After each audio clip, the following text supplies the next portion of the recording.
Okay, staying with this region, the Maharashtra government seems to be taking strong steps to tackle the very serious task of slum rehabilitation. Faced with a dwindling land stock, the Chief Minister recently stated that top 5 private landowners in the city will have to take steps to rehabilitate slum dwellers on their land or face having the state acquire their land.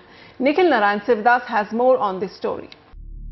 With nearly 46% of the population living in slums, slum rehabilitation is a problem that Mumbai cannot ignore.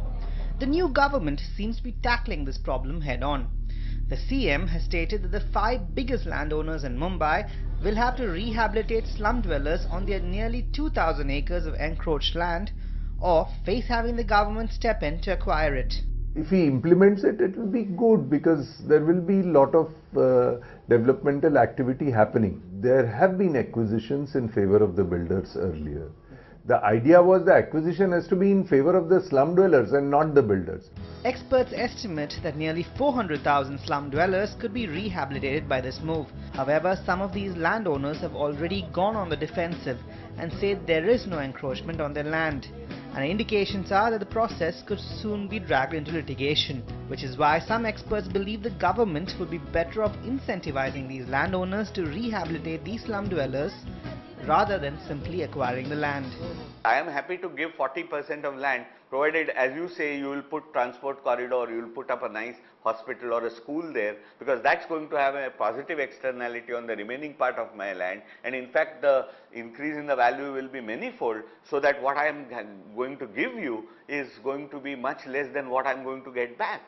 That's the only incentive that would allow private players to come in. If you try to do using eminent domain, my view is in the current macroeconomic ethos, it will not work. There will be judicial litigations. Making matters worse is the government's track record.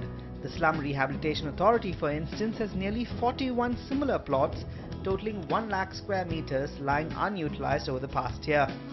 This has prompted experts to call for the government to utilize its own land efficiently before targeting private landowners. Make a master plan, okay? Take everything into account, whether it's public, private land, whatever it is, whether it's salt land, forest land, whatever it is. Look at your priorities. Now, if according to that master plan, there is a sacrifice required by some large landowners, then they'll have to fall in line. But yes, even the railways will have to fall in line, and the BPT will have to fall in line, and everybody will have to fall in line. Experts also point out that most of the targeted plots belong to trusts. Trust land is notoriously difficult to manage thanks to the sheer number of potential beneficiaries. As a result, much of it lies vacant and underutilized. If the government acquires the land, these plots get clear titles, enabling them to be easily traded in the real estate market. While there is no denying that more land is needed for slum rehabilitation, the big question that needs to be asked is, will the CM be able to ensure that the land is used for the benefit of slum dwellers? From Mumbai, Nikhil Narayan Sivadas, NDTV.